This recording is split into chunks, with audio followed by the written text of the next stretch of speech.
FM Osaka 85.1.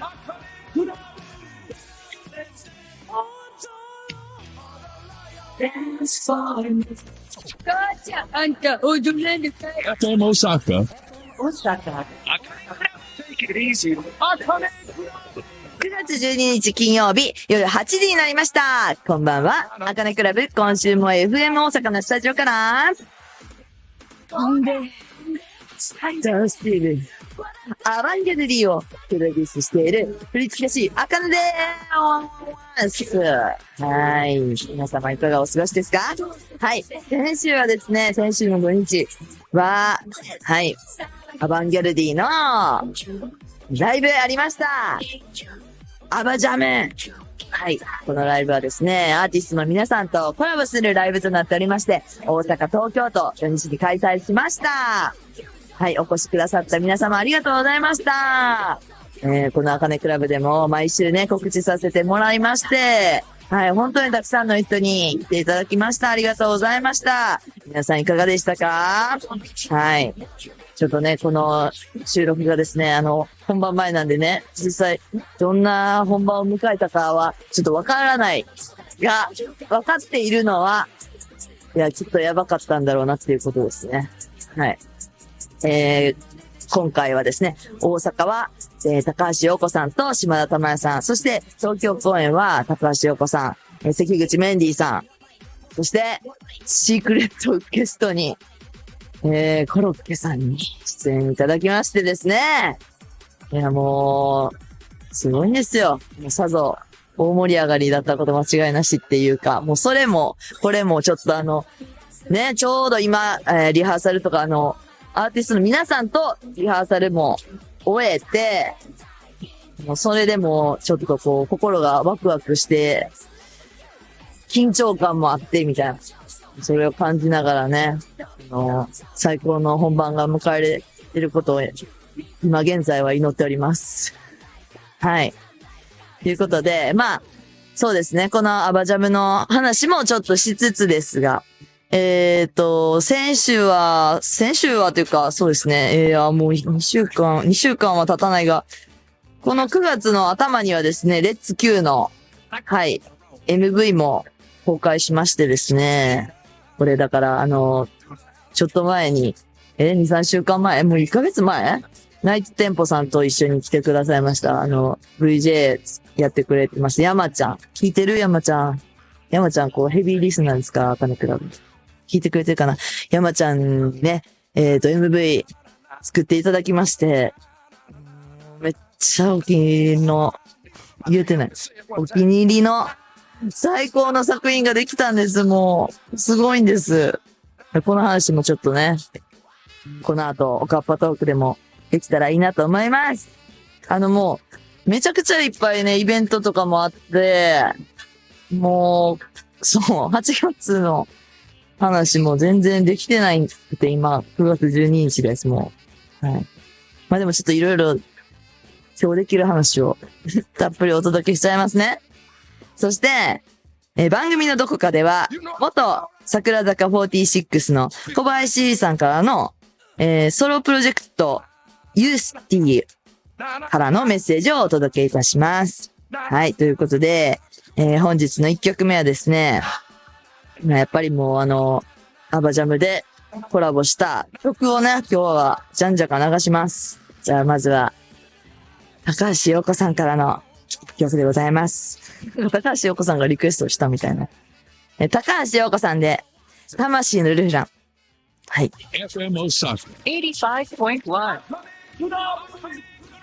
FM Osaka あかねクラブ。FM 大阪あかねクラブ。それでは、アバンギャルディの、おかっぱ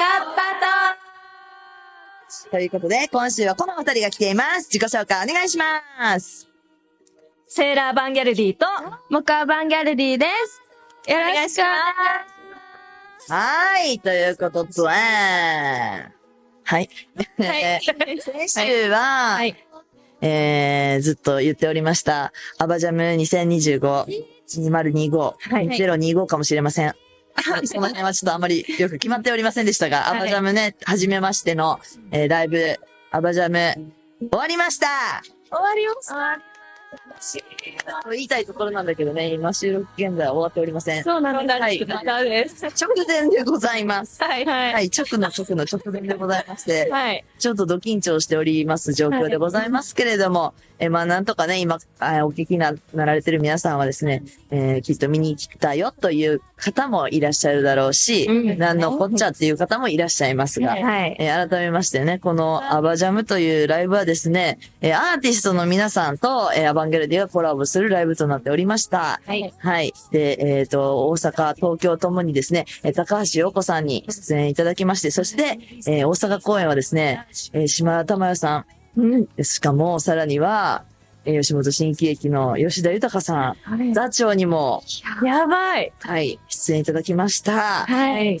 はい。これはもうどうなってるのかという。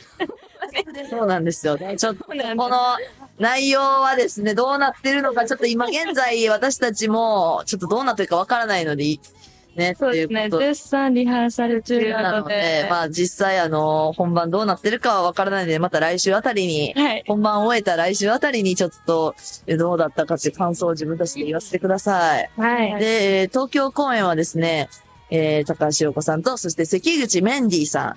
まあ、メンディーさんといえばもう、この OKP サイファーはね、一緒にコラボして、その SNS でバズりまして、この OKP が広まったのはもうメンディーさんのおかげじゃないかと、我々言ってますよ、本当やっぱり、ね、ショーパンの、側の、メンディーさんが、もう、インパクト絶大でね、スタイルが良すぎるっていう。足がな。そう、様々なコメントをいただきまして、おかげさまでね、OK も、たくさんの方に聞いていただきました。はい。浸透しました。はい。そんな、メンディーさんとも、今回ね、コラボレーションさせていただきまして、はい。さらにはですね、コロッケさんに、なんと東京公演限定でね、シークレットゲストでコロッケさんに出演いただきました。これまたすごいんですよ。すごい。ものすごい。もうやっぱり、まあ、コロッケさんは我々の師匠と勝手にね、呼ばせてもらってますけれども、はい。はい。本当にアバンギャルディの、まあ今ね、顔をこう動かしたりとか、そういう顔芸を伝授していただいたのもコロッケさんでございますからね。もうそれが、何年前ですか？もう3年前。そんですか前になるん2年前ですかね。2年前でした。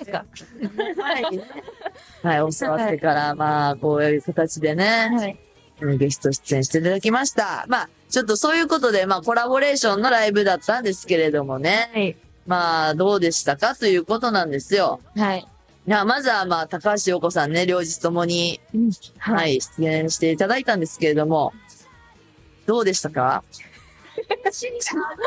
もう前だから何とも言えないですかね。いや、でもまあ、高橋洋子さんね、ずっとね、この夏8月も7月もずっと海外飛び回れてて、で、それこそこのアバジャムの週にアメリカから帰国されたばっかりということでね、時差ボケもたくさんある中、でお疲れの中ですよ。もう万全の状態でね、来てくださってリハーサルして本番ということでしたから、まあでも、私たち、高橋洋子さんとの初めての出会いはですね、今年ですよね、今年の冬に、モニタリングもね、年始のお正月にモニタリングスペシャルでね、初めて共演させていただきまして、でそこでもすごく優しくしていただいたんですよね。優しかったです。トークもそうだし、もういろいろ撮影の合間とかも優しく喋ってくださったりとか。で、洋子さんってすごい、面白い方なんですよね。もうなんかやっぱり、ツッコミも鋭いですし、もちろんね、やっぱ、歌でね、有名な方ですけれども、本当に、バラエティでも、本当に。なんかいい意味でアーティストじゃないみたいな。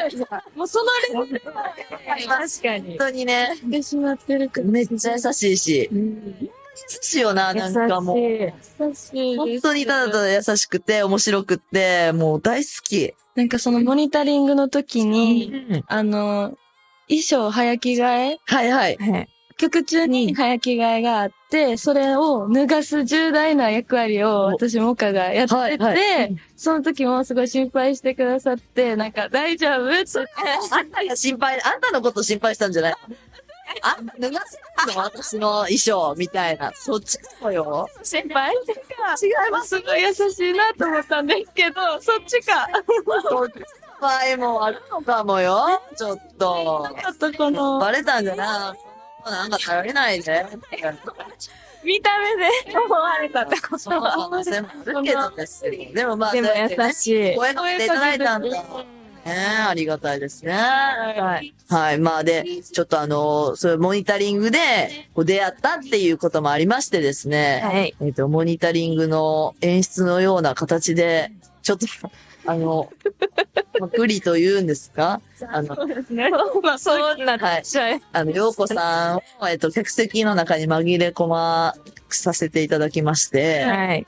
普通の一般の、一般人たちの格好、なんていうあれは普通の私服と言いますか、ステージ衣装じゃない、普通の私服の格好で紛れていただいてですね。はい。で、また、客席から、大都会、1曲目大都会だったんですけども、ってしないの、あそこの部分をですね、客席から登場して歌っていただくという、はい、ビッグサプライズ。まさに、はい、まさにモニタリングという感じでね。モニタリングをやらせていただきました。で、先ほどね、言ってました、早着替えと言いますか、舞台の中で、舞台上で、ブレイッとこう脱いでね、私服を、で、ステージ衣装に変わるっていう、あれもパクらせていただきました。はい。すべてモニタリングのようはい、モニタリング様のおかげでね、私たち出会うこともできて、このライブでもね、また再びね、共演させていただくことになりました。ありがとうございます。ありがとうございます。いや、まあでも、きっとね、もう、ずっと、この高橋洋子さんの、まあそれこそ残酷な天使のテーゼとかも私たちは普通にね、やっぱ、何も言わずにっていうか、勝手にっていうかまあ、ずっとね、自分たちのものかのようにライブでもね、はい。まあいいやらせていただいてます。いただいて、はい。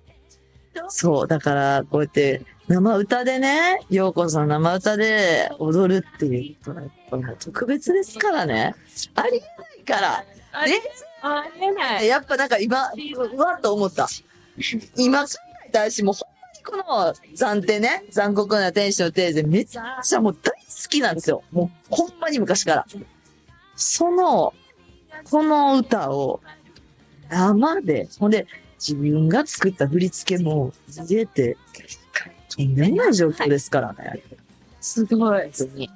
なんかありがたいですし、ね、ちょっとそれを見ていただいて、皆さんがどういうふうにね、反応してたかとか、またどういう感想なのかっていうのは、次週。気になる。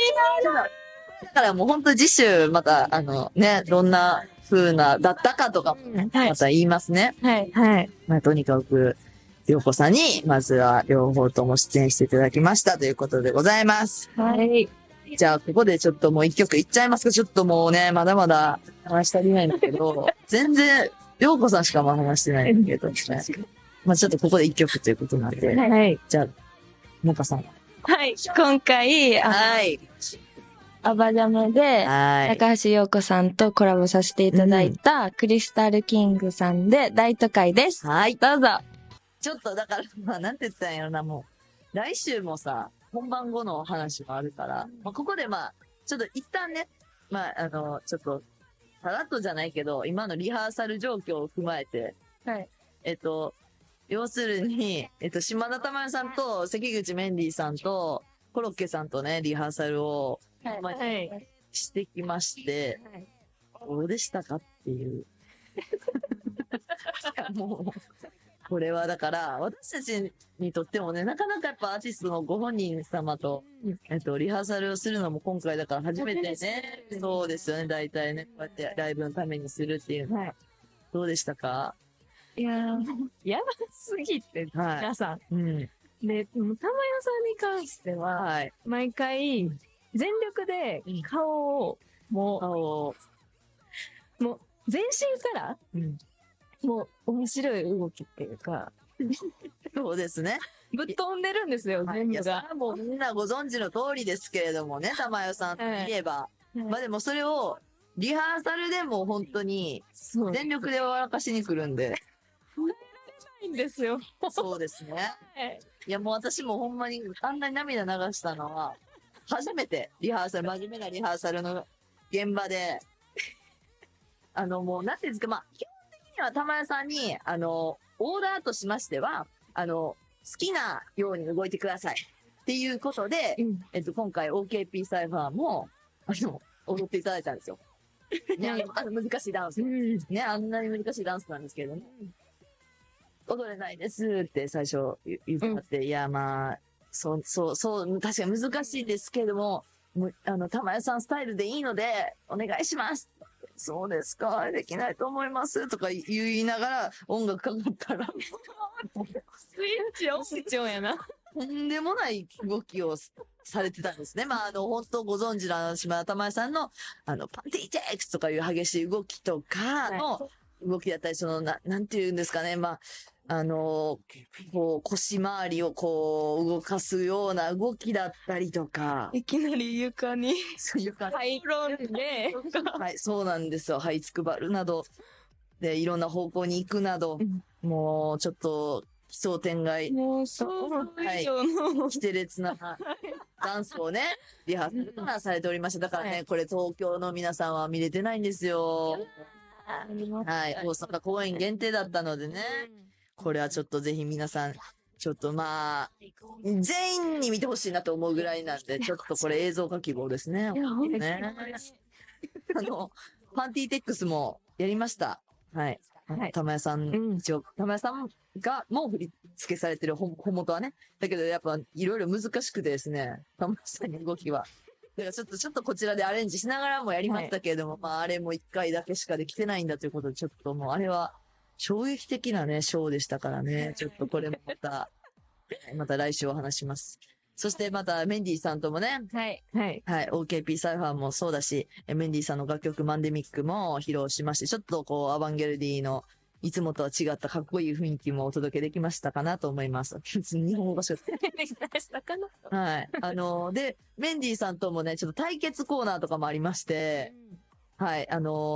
メンディーさんと綱引きしたりとか、どういう状況？はい。辛いものを食べるとか、なんかちょっとそういう楽しいクイズ大会したりとかね、そういうちょっと企画もありながら、はい、やったりとかね、ちょっとこう、お付き合いいただきました。で、また、コロッケさんですね。シークレットゲストということでございますけれども、まあ、ほんまにコロッケさんも今、絶賛、新しい舞台でのお稽古の合間に、ちょっとこじ開けて我々のライブ出ていただき、本当忙しい中にね、先日はね、情熱大陸とかも出演されていまして、ご覧になりましたか？はい、見ました。そうなんですよ。本当に身を削って、こうやって舞台立たれてて。私も泣きそうになりました。ねえ。いや、そうなんですよ。本当に舞台に対して、そして芸に対して、モノマネに対しての熱量がね、こだわりがすごいよな。なんかそうやって、こう、療養中もずっとね、新ネタ作りとかされてる姿とか見て、いや、ほんとすごいなと思ったし、で、まあ、リハーサルでもね、ストイックに我々にも、こうやってやるんだよって顔の一つ一つの動きだったりとかもね、伝授していただいて、もうかなり緊張感のあるね、リハーサルでしたよね。いや、もうほんと学びでしかないというか。学び。でもその中ですごいアバンゲルディのことも、いや、まだまだいけるよと。もっといける、もっと頑張れるっていう風に鼓舞していただいて、で、それもまた舞台とかでね、こう感じれたんじゃないかなと思います。はい、またこれも、ちょっと、どういう、もう、ちょっと今してるかがね、ちょっとみんな教えてっていう感じで。ちょっとぜひね、見に来ていただいた皆様にもね、感想をお待ちしてますので、はい、ちょっと、あかねクラブの方にね、こう、ライブどうだったよっていうような、メッセージぜひよろしくお願いします。お願いします。はい。じゃあね、ここでですね、先週募集してましたメッセージはですね、あなたにとってやめられないものは何ということでございます。これちょっと面白い。ちょっといきますね。神奈川県横浜市のタミちゃんです。タミちゃん。テーマ、やめられないことなんですけれども、私は、これね、ちょっとやばいです。何？いっぱい来てるんやけど、一個やばいの、やばすぎるの。嫌やな、これ。タミちゃんは、何日間か貼ってあった、バンドエイドを剥がした時に匂いを嗅いでしまう。もう、やられへんそうです。イェーイ。でも私これやってしまう気持ちわかるんですよ。テラさんはい。匂う。匂う。ちょっとや何なんでですか？その時の匂いはどうせ。しちゃうから。臭いじゃん。ないんですよ。てか、まず何日間かも入りたくないんですけど、私。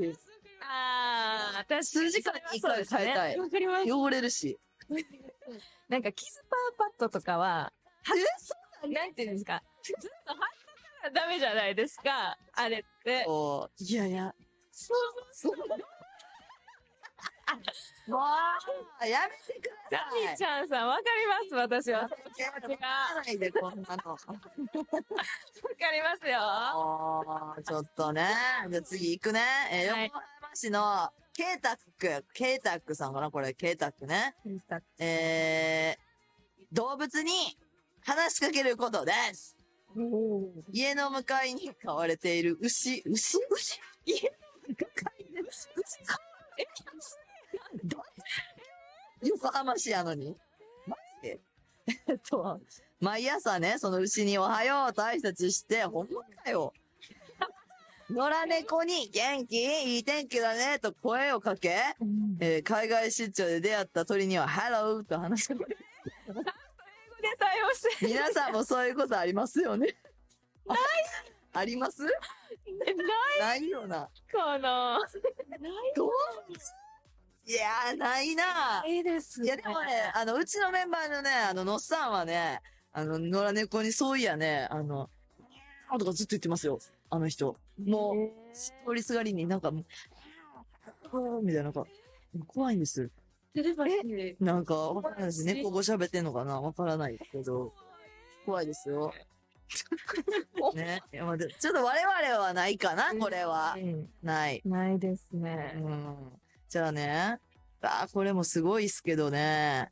これね、結構多かったんですけど、北海道のビッグさんはですね、物を集めること。これね、結構来ました。物を集めてしまう。衝動買いとか、ちょっとたくさん集めてしまうみたいなことなんですけど、ビッグさんはですね、これすごいな。こち亀などの、長編漫画を全巻集めるのは当然のこと。ミニカーは数千台。これやばいな。本物の車に使うパーツは、店を開ける程度。開けるぐらい。で、気に入ったものは、場所が許す限り何でも収集してしまう癖があります。でもね、この後すごいのが、最近は、すげえよ。せっかく集めたコレクションを飾れるようにと、6LDK の家に引っ越しましたって。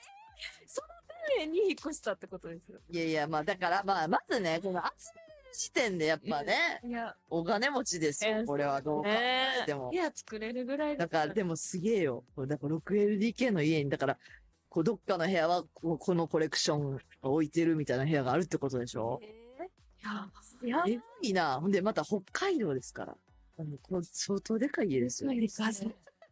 想像。ね。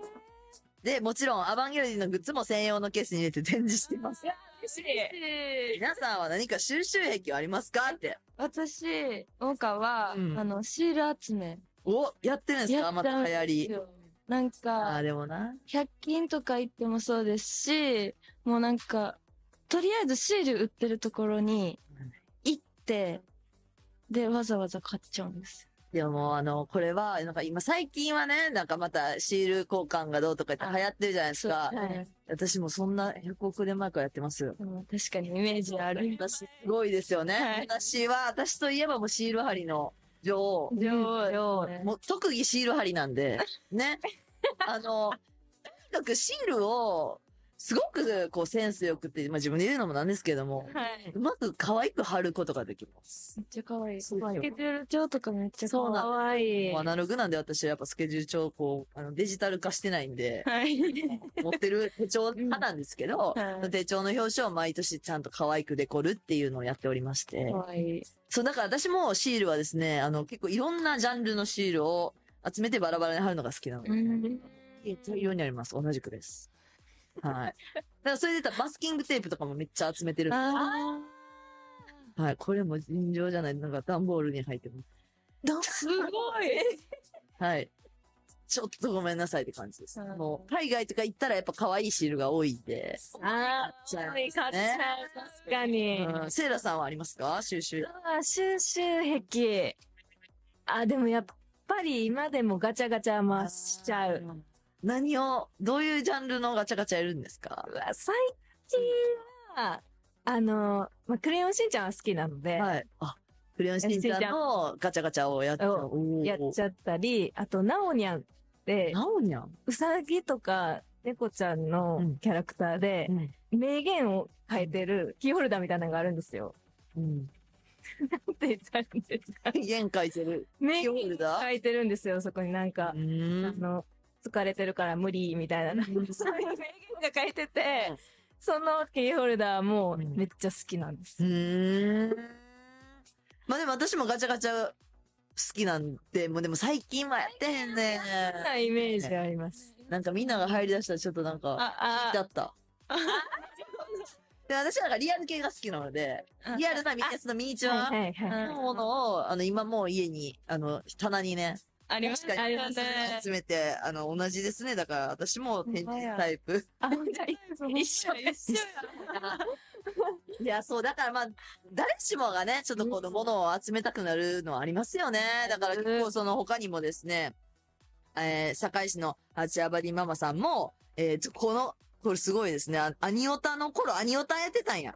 アニオタの頃から、缶バッジやキーホルダーを購入するのですが、お気に入りの絵柄や推しになると100個近く同じものを集めてしまいます。で、同じものを集めてどうするんやって言われるんですか？並べるとすごくいいんですよねって。確かに、見たことあるよね。カバンとか、つけてるよな、あれつ。けてる。板場って言うんですよ、はいあれ。大バッグって言ってね。そう。もう同じ缶バッジパーってね、貼ってます。あれ、確かに綺麗。綺麗。でもこうやって、だから、この方は、私も知ってる方なんですけど、このアバディの方で、はい。もう本当にグッズをいつもめちゃくちゃ買ってくれるんです。してくださってます。だからだっていつも何買ったらいいみたいな言ってくれるので、友達みたいな。何買ったらいいっていうかもうそれは決めてよって話なんですけど、あかねさんに言われたもの全部買うよみたいな感じで。めっちゃマジでお前、かっこよすぎんのよ。だから、ちょっとね、お願いしちゃうときはあるんだけど。それは結構容赦なくね。じゃあこれ、やっちゃいますけど、でもまあ、ほんとすごいですね。なんか100個近く同じのを集めるっていうのもまたすごいね。すごいでございます。じゃあここで1曲ということで、じゃあ、セイラさんお願いします。これ、アバジャム系がいいですね。でもいいですよ。自分のご自身の好きなやつしてください。ケンナオコさんと梅沢富美男さんの舞台を見に行ったんですよ。おこの前。はい、実は。どんなのよ。すごおばあちゃんが行けなくなっちゃって、そのチケットをい。いただいたんだ。いただいて行ったんですけど、その時にこの曲を歌ってて、めっちゃいい曲やんと思って。知らなかったんですかこの名曲。です。これ誰が作ったか知ってますじゃ桑田佳祐さん。あ。はい。そりゃそうですよ。さすがです知らんさすがですって、これ知らんって言われたらちょっとね、そうあなた何って言うとこでしたよ。危なかった。危なかった。いや、ほんまに。何してんですか知らなかったんですかこの歌。買ったんです。最近知って、はずっと聴いてる曲なので。い。どうだったんですかその梅沢富美男さん、変なお子さんのどうすんのよ。なんか3部ぐらいに分かれてて、はい。そうなんです。3部ぐらい分かれてて、1部がなんか、コントっていうか演技演技悲劇ですか喜劇みたいな。そうです。うんで、だから、おもろいやつでしょおもろいやつ。喜劇だ。うん。で、2部が、歌。うん。章だ。章です。うんで、3部が、梅沢富美男さんの女型の、女型の章で、やったんですよ。何時間あるんですかこれ。でも1時間ぐらいとかあります、多分。意外やな。そうなんですよ。あ、じゃあ休憩なく3部構成ってことですか？休憩でも1回かあるんですよ。そうなんや。はえなんか20分ぐらいで一部一部がそうなんや。は楽しかったですか？楽しかったです。大笑いして。はい。でも周り見たら、うん。なんか一番若かったそうですね。そりゃそうよな。まあでもいろいろ刺激になったということはい。ですね。はいな。ので、この曲を紹介したいと思います。はい。変なおこで、夏を諦めて。どうぞ。FM 大阪あかねクラブ、おかぱとくでございます。来週も、メッセージテーマ変更いたします。はい。もういっぱい来てありがとう、本当に。じゃあ、来週のメッセージテーマは、ズバリ、ダダンあなたの寝る前にすることは何？ナイおトルーティンみたいなのですかね。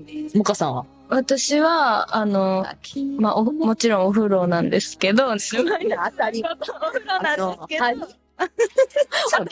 うやんな。毎日も言って。ほんなら歯も磨くわ、こっちは。あんまりなんですけど、長風呂することに最近あハマってて、暑いけど、今、うん、汗かけますもんね。暑いんですけど、長風呂して湯船に浸かりながら、携帯いじるのが最近めっちゃ好きで。確かに。何かをしながら、携帯いじるならね、体温めるのか、走るのか、何かしながらやるのがいいですよね。汗流しながそられはいいと思います。やってます。セイラさんはネットフリックス。はい。今何をご覧になってるんですか19番目のカルテっていうドラマがあって、はい松本潤さん。松潤松潤。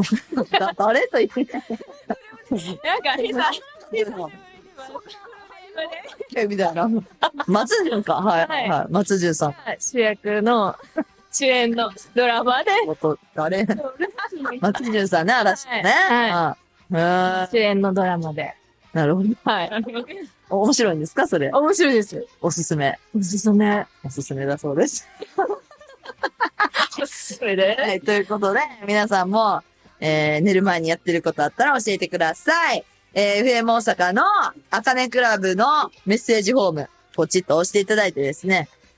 はい。あかねクラブを押して選んでいただいて、皆さんからのメッセージをお待ちしております。ということで、来週はですね、アバジャムのね、振り返って、またこれ、ちょっと今日もいろいろ言ったけど、正式に振り返らせていただきます。もう2週間後になっちゃうんだけどね、この本番から2週間は経ちますが、まだまだアバジャムのことしていきます。はい。はい。で、あとはですね、これもちょっと遅くなっちゃったんだけれども、9月1日にね、我々のセカンドシングル、レッツ Q のミュージックビデオが公開しましたよ。我らが山ちゃんがね、はい。この山ちゃんと言いましたら、アバンギャルディの、OKP サイファーもそうだし、このレッツ Q の、ジャケットも考えてくださった、はい、デザインしてくださった方なんですけれども、どうでしたこの今回のミュージックビデオも。かわいいすぎる。やばいよな。はい。とにかく天才ちゃう。山ちゃんも好きなのかもしれないけど、めっちゃ私の好み。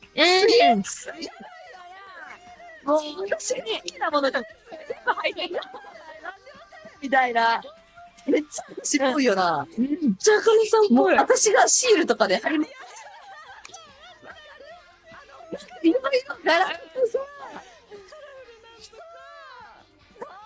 みたいな。もう全部最高すぎるし、で、もう、細かいんですよ、芸が。なんか、例えば、お肉のとことかも、お肉って聞こえるよ。確かに。で、それ確かコメントでお肉とか書かれてたから、それもあって、お肉もね、入ってるんですよ。もうこれ何回も見ないで。そう。あとは、やっぱ、こんなにも変顔する集団あるんやっていう。ちょっとそれも見てほしい。みんなの顔がおもろすぎる。いや、だからちょっとこれも、自分は絶対に今回入れたいと思ったところもありまして、だから今回は完全にね、グリーンバックで撮影したんですけれども、はいもうこれは山ちゃんにおんぶに抱っこしようということで、もう本当お願いしますっていうところだったんですけど、動きとかの部分は私がディレクションもさせていただいたんですけれども、まあなんかちょっとこう、遊園地感もね、はい。出しながらう、ん。富士急感も出しながら、で、アバンギャルディの真骨頂、顔芸も出しながら、はい。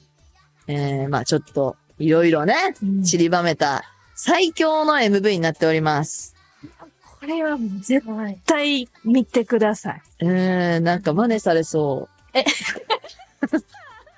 う。なんか真似されそうちゃいますなんか私そう思ってるんですよ。でもそれはちょっと無理か。うん。確かに。なんか真似されそう。